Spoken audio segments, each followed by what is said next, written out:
Welcome back to OpenLine. We have with us both candidates for Vice Mayor of Nashville, Acting Vice Mayor Sheri Weiner, Councilman at Large Jim Shulman, and they're both here talking about the issues. The election is on September 6th. Early voting is already underway, and I'm going to take calls. We're just going to go to the phones. Let's go to Angela. Angela, are you there? I am here. Hello, how are you? Great. Go right ahead. Okay, I'm going to ask a quick question and then hang up and listen because I got to put grandkids to bed. Okay. Okay. I'm retired, as most of my friends are, and a couple of us, of course, depend on our children to help take care of us. And last week I read a newspaper article. It's a little upsetting, and I wanted to ask Mr. Shulman, you sent back a federal grant to help with paid family leave because the legislator told you to, and I'm really disappointed in that. I guess my question, did you really send the money back? And in the future, will you do what's best for Nashville or what your bosses at the state tell you to do? And I will hang up. Well, and okay, let's talk about that. I don't know the article, but she's alleged. What do you want to? Yeah, I'm happy to talk about it. So the legislature, and this has nothing to do with the council. This has to do with my job, right? Regular job.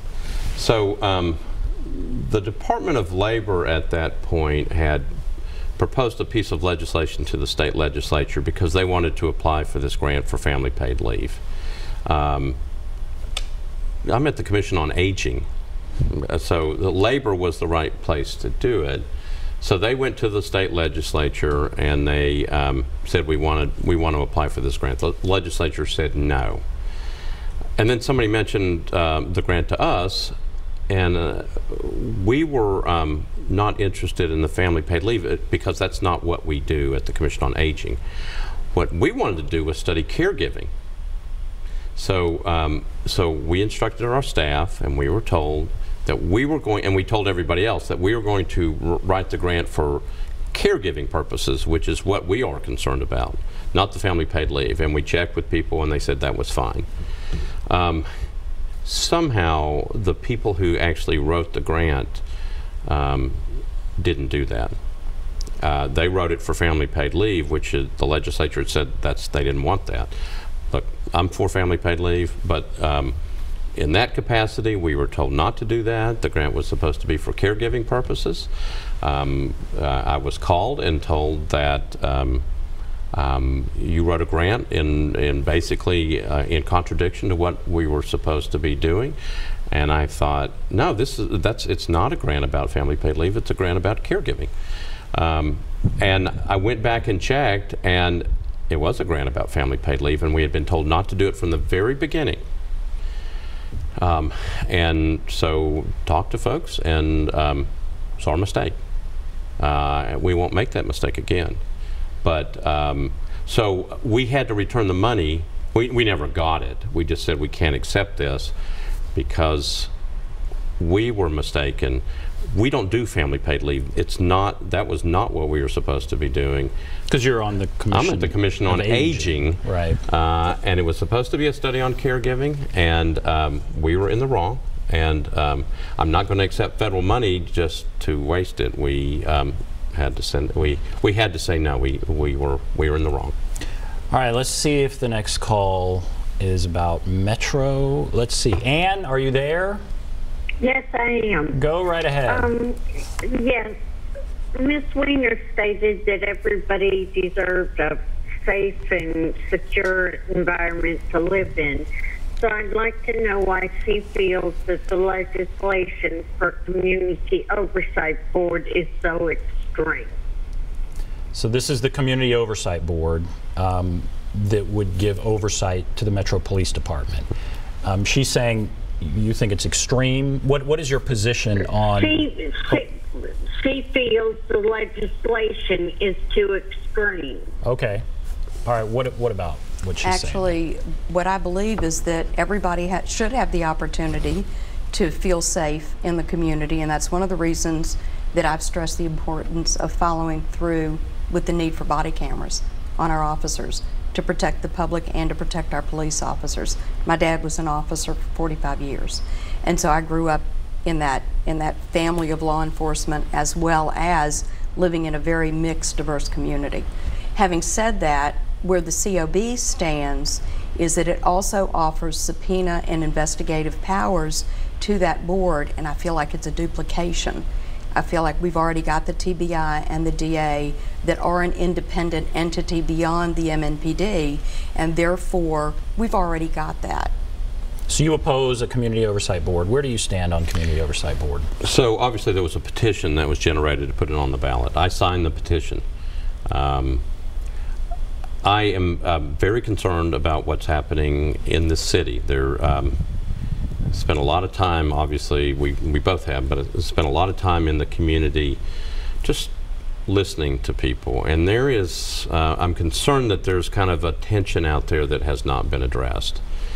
The Community Oversight Board was brought forward to put on the ballot to figure out if, we've tried several times, but we can't seem to get people to talk to one another. Other cities have done this. We can't get the groups to come together and then talk. It's an issue, it's a problem, we have a problem right in front of us. As I said before, I'm not willing to kick these things down the road anymore. By bringing it forward and putting it on the ballot, we're going to start talking about it. We as a city need to address concerns, and we have one sitting right in front of us, and we need to, and this is going to force the discussion whether we like it or not. So basically, instead of just saying we're just going to try to ignore it and pretend it didn't happen, and you know, we don't want to talk about bringing people together, we're going to have a discussion. Have you made a final decision on how you feel about the board itself? You want it on the ballot. Yeah. What about a final decision? Well, so in terms of voting for it, so I think there may be some legal issues. Obviously, there's a lawsuit over it. We'll see. I want people to talk about this issue. I want people to actually come to the table and talk. And the last time I checked in on it, nobody's talking to each other. It's what we've been talking about all along. It's what we talked about in the first 30 minutes of this thing. You know, we need people to talk about this.